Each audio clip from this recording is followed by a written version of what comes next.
زیر اہتمام شروع ہوا تو اس میں مدیر ہو گئے، کیا ہو گئے؟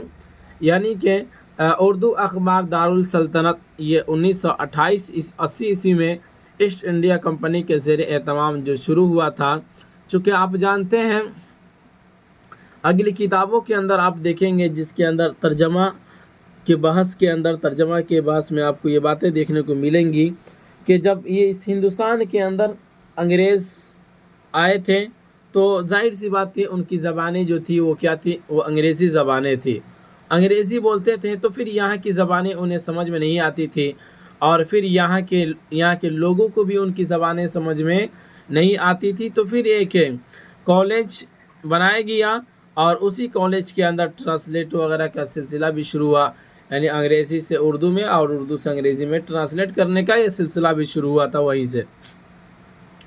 تو ایسٹ انڈیا کمپنی کے زیر اہتمام بہت ساری چیزیں شروع ہوئی، جس میں سے کیا ہوا کہ ایک اردو اخبار، یعنی جہاں سے اردو اخبار نکالا جاتا تھا تو اسی کے اندر ان کی کیا ہو گئی، مدیر ہو گئے۔ مدیر کے مطلب ہوتا ہے یعنی اس کے اندر ہیڈ ہو گئے، اس کے دیکھ بھال کرنے لگے۔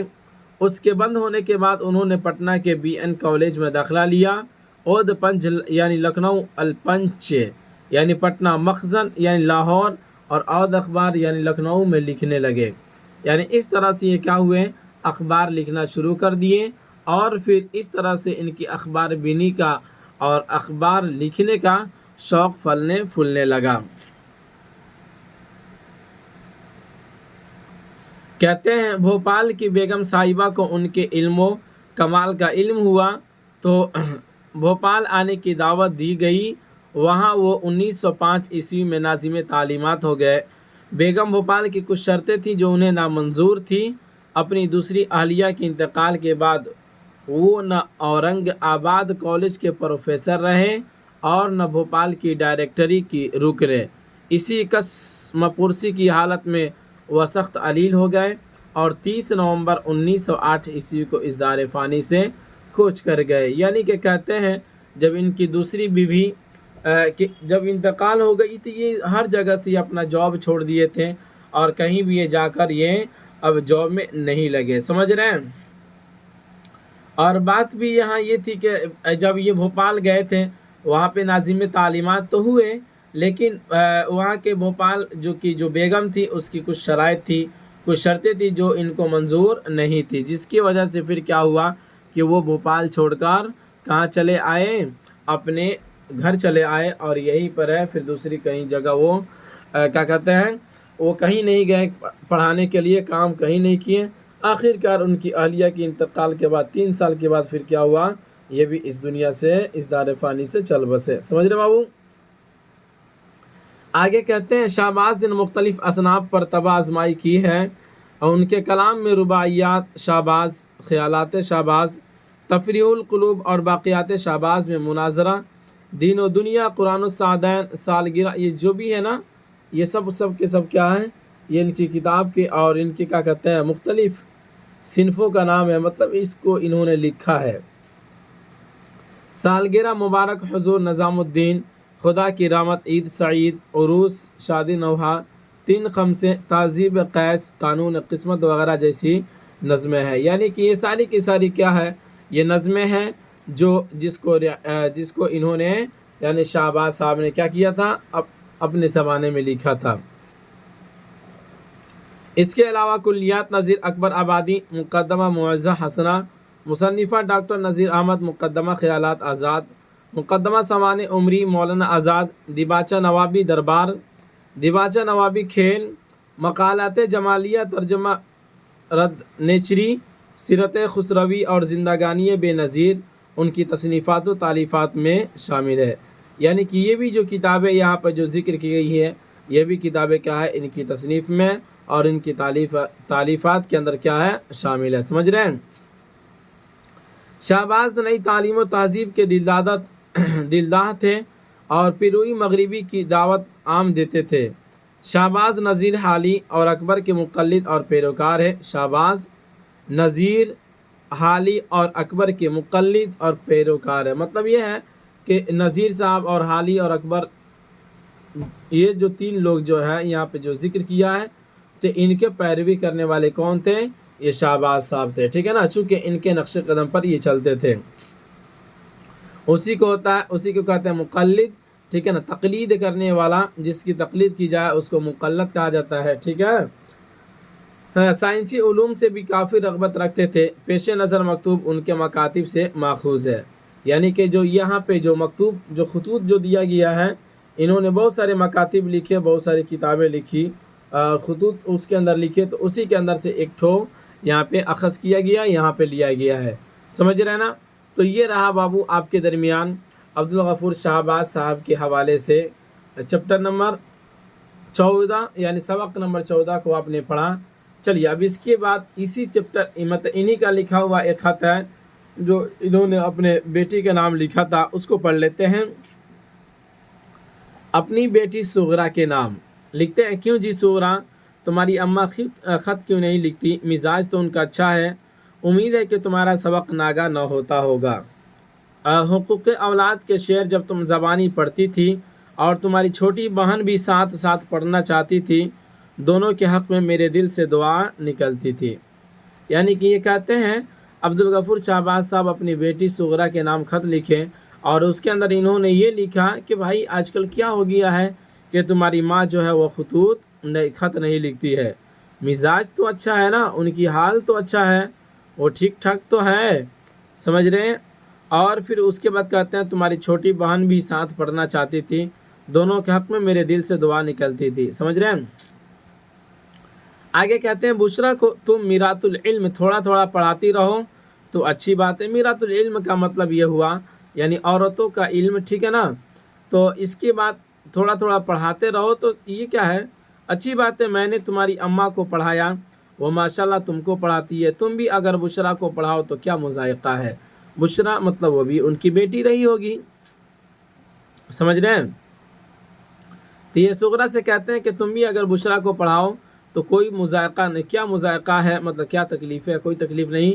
حقوق اولاد جب تم تمام کر لو گی تو میں تم کو ضرور انعام دوں گا، یعنی کہ یہ کیا کہتے ہیں کہ اولاد کے حقوق جب تم تمام کر لو گی، پڑھا دو گی، پڑھ لو گی، تو میں تم کو ضرور انعام دوں گا۔ راہ نجات کے تمام ہونے میں ابھی بہت دیر ہے، اس کے انعام کا وعدہ ابھی سے کرنا فضول ہے۔ یعنی کہ کہتے ہیں کہ ابھی کامیاب ہونے میں کافی دن ہے، اور ظاہر سی بات ہے اس کے لیے ابھی انعام کا وعدہ کر لیا جائے، یہ کیا کرتے ہیں فضول بات ہے، یہ یعنی لا یعنی باتیں ہے۔ میں خدا نے چاہا محرم کی تعطیل میں آؤں گا، دیکھو تیار رہنا، کہیں ایسا نہ ہو کہ میرے سامنے اپنی کتاب ٹھیک سے نہ پڑھ سکو۔ کیا کہہ رہے ہیں؟ کہیں ایسا نہ ہو کہ میرے سامنے اپنی کتاب ٹھیک سے نہ پڑھ سکو۔ اخلاق ہندی کا مختہ تم روز نہیں پڑھتی، اخلاق ہندی کا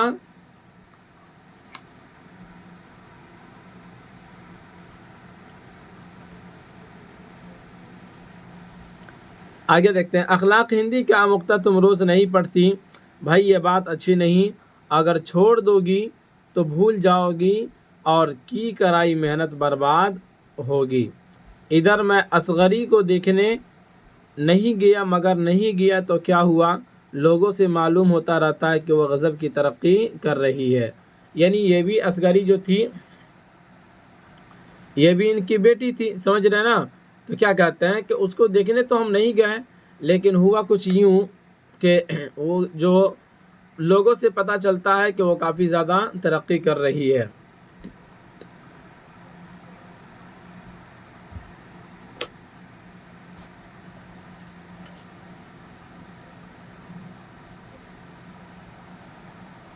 آگے بڑھتے ہیں، کہتے ہیں تم کو اگر شوق ہو اور محنت کرو تو 2-4 مہینے اب بھی تم اس کو سبق دے سکتی ہو۔ مجھ کو 4-5 روز سے ایک دنبل سخت ستا رہا ہے، اب کسی قدر آرام ہے۔ میں نے یہ خط صاف صاف لکھا ہے، یقین ہے غور کرو گی تو بغیر کسی کی مدد کے آپ پڑھ لو گی۔ بشرا کو دعا کہو اور اپنی نانی کی خدمت میں تسلیم، ٹھیک ہے نا۔ تو یہاں اس طرح سے کیا کہتے ہیں عبدالغفور شہباز صاحب نے اپنی بیٹی کے نام خط جو لکھا تھا اس کے اندر بہت ساری باتیں انہوں نے لکھی، پڑھائی کے حوالے سے، پڑھائی کے متعلق بہت ساری باتیں لکھی جو آپ کے درمیان پیش کیا گیا ہے۔ تو امید کرتے ہیں کہ آپ کو سمجھ میں آیا ہوگا۔ تو چلیے اجازت دیجیے، پھر ملیں گے ہم اگلے والے سبق میں اس کے سوال اور جواب کے ساتھ اسی پر اختتام کرتے ہیں۔ خدا حافظ۔